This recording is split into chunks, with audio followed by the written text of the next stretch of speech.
তোমার চোখ এত লাল কেন? লিখেছেন কবি নির্মলেন্দু গুণ। আমি বলছি না ভালোবাসতেই হবে।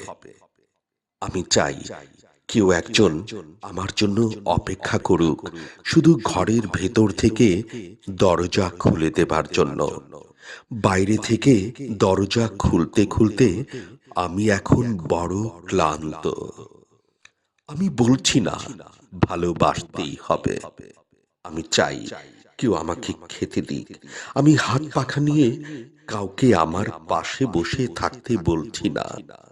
আমি জানি এই ইলেকট্রিকের যুগ নারীকে মুক্তি দিয়েছে স্বামী সেবার দায় থেকে।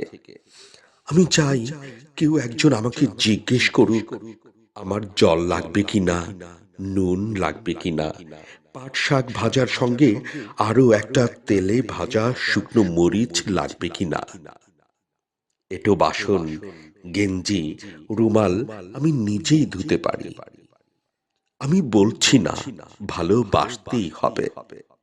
আমি চাই কেউ একজন ভিতর থেকে আমার ঘরের দরজা খুলে দিক। কেউ আমাকে কিছু খেতে বলুক। কাম বাসনার সঙ্গী না হোক, কেউ অন্তত আমাকে জিজ্ঞেস করুক তোমার চোখ এত লাল কেন? বন্ধুরা, কেমন লাগলো আমার এই আবৃত্তি? ভালো লাগলে জানাবেন, ভালো না লাগলে নো কমেন্টস।